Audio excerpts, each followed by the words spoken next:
Shalom, selamat pagi. Kembali saya menjumpai saudara di dalam program Pastor Talk. Hari ini saya mau berbicara mengenai tentang hidup secara maksimal. Hidup secara maksimal. Saya banyak menjumpai orang yang hidupnya tampaknya berjalan biasa-biasa saja. Padahal orang tersebut memiliki potensi untuk hidup secara maksimal. Alasannya karena orang itu sebenarnya karena tidak mengetahui apa yang akan dia lakukan untuk masa depannya.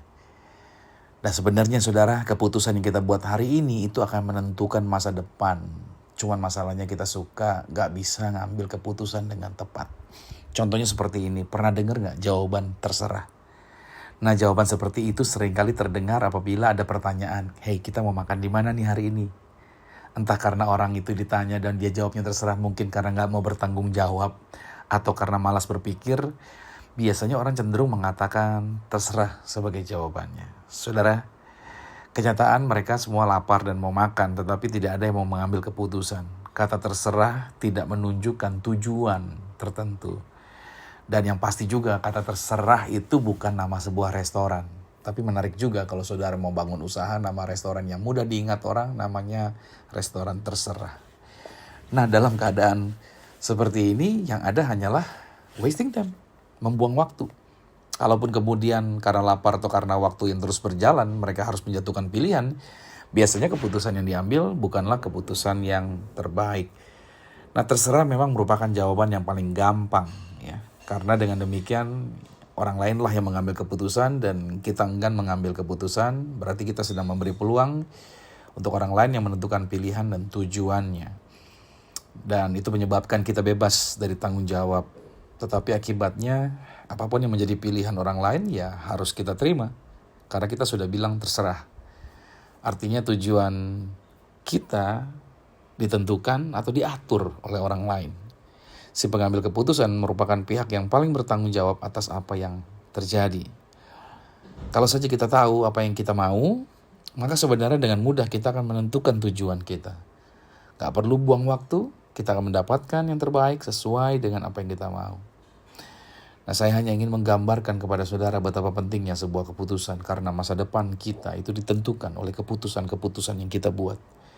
Ketika kita mengambil keputusan dan mengatakan saya tidak mengambil keputusan apapun. Sebenarnya itu juga sebuah keputusan juga. Kalau saudara tidak mengambil keputusan itu sebuah keputusan untuk tidak mengambil keputusan. Nah kalau orang lain yang saudara izinkan untuk mengambil keputusan, masalahnya belum tentu keputusan yang orang lain buat merupakan yang terbaik bagi kita. Atau mungkin juga nggak sesuai dengan keinginan kita. Coba bayangkan dan tanyakan ini kepada kita masing-masing. Mau kemana hidup kita? Kita mau jalan kemana? Apa tujuan hidup kita? Pernah nggak bertanya, apa alasan kita ada di dunia ini? Nah, catat dan garis bawahi. Semua hal di dalam dunia ini pasti ada tujuannya. Ketika ada anak baru lulus dari kuliah, hey udah lulus kuliah, mau kemana setelah ini? Jawabannya apa? Ya terserah deh, lihat aja nanti. Lagian juga baru lulus juga kok gitu. Atau pasangan muda-mudi yang sudah cukup lama berpacaran, hey kapan kalian akan menikah? Yang sering terdengar jawaban mereka adalah gak tahu ya, lihat aja bagaimana nanti. Banyak orang hidupnya tuh seperti benda yang mengapung di atas air. Mereka tidak tahu apa yang mereka mau dan membiarkan diri mereka dibawa oleh arus.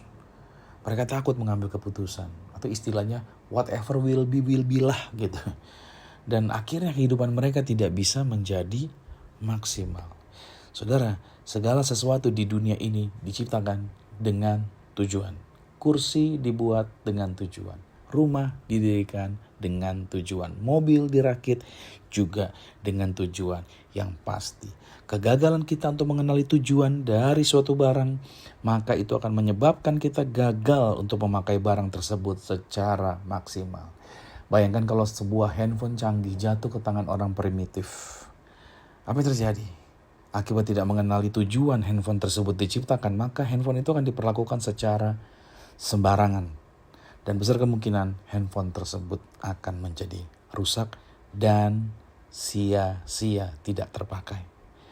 Jadi ingat baik, dalam 1 Petrus 1 ayat yang ke-18 dikatakan, sebab kamu tahu bahwa kamu telah ditebus dari cara hidupmu yang sia-sia yang kamu warisi dari nenek moyangmu itu bukan dengan barang yang fana, bukan pula dengan emas atau perak, melainkan dengan darah yang mahal, yaitu darah Kristus, yang sama seperti darah anak domba yang tidak bercacat, yang tidak bernoda dan tidak bercacat. Kalau dalam terjemahan New King James Version disebutnya aimless, kata sia-sia itu aimless conduct. Atau dalam terjemahan New Living Translation disebutkan to save you from the empty life, yang berarti menyelamatkan kita dari kehidupan yang kosong. Sudah seharusnya orang-orang yang telah ditebus oleh Kristus hidupnya tidak sia-sia tanpa tujuan atau mengalami kekosongan kehidupan. Saudara, Anda telah ditebus. Barang yang sudah dibeli atau ditebus berarti barang tersebut sudah berpindah tangan dari si penjual ke tangan si pembeli. Dan saudara harus pahami, hidup kita telah dipindah tangankan pada saat penebusan itu terjadi. Dari yang awalnya kita sia-sia hidupnya waktu belum kenal Yesus, waktu belum ditebus, kepada kehidupan yang penuh arti. Sehingga kalau saudara pahami ini, Anda bisa menjadi orang yang hidup dalam hal yang maksimal yang ada di dalam diri saudara. Karena 1 Korintus 6 ayat 20 berkata, sebab kamu telah dibeli dan harganya telah lunas dibayar. Karena itu muliakanlah Tuhan dengan tubuhmu. Saudara, Anda ditebus bukan dengan emas, bukan dengan perak, tapi dengan darah yang mahal. Artinya apa? Sebuah barang, saudara, itu ketika barang itu bernilai tinggi dan ditawar dengan harga yang rendah, pasti gak bakal dilepas sama si penjual.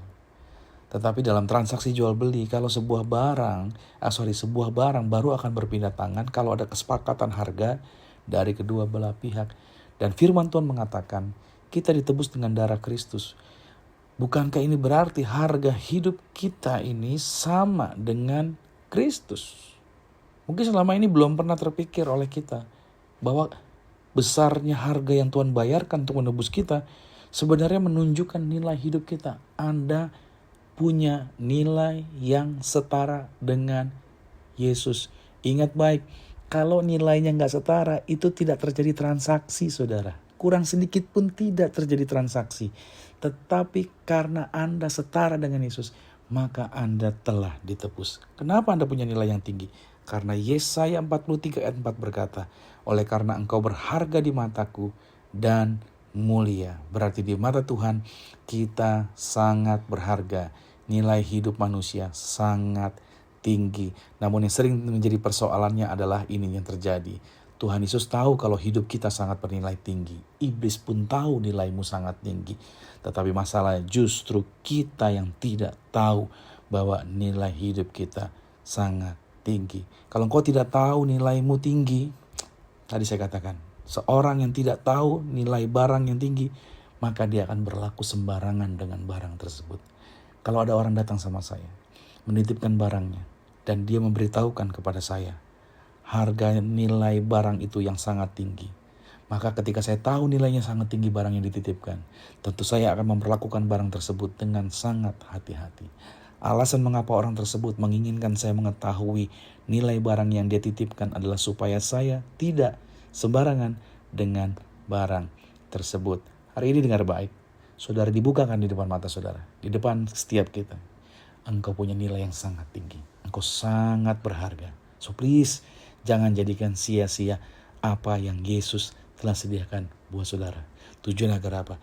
Agar saudara bisa mencapai kehidupan yang maksimal. Kalau saudara tahu nilaimu tinggi, engkau sangat berharga, engkau tidak akan pernah mau sembarangan lagi dengan hidupmu.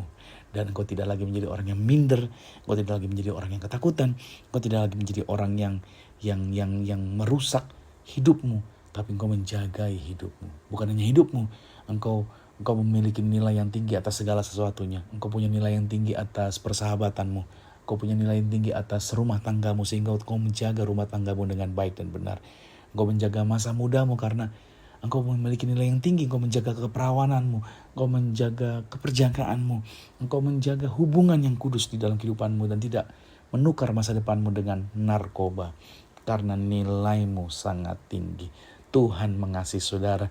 Biarlah hari ini saudara beraktivitas dalam kuasa, dalam berkat, dalam pertolongan, dalam mujizat Tuhan. Jadi sekarang kalau engkau mengetahui engkau nilainya tinggi, maka engkau akan bisa melihat bahwa Tuhan menjadikan saudara hebat Untuk apa?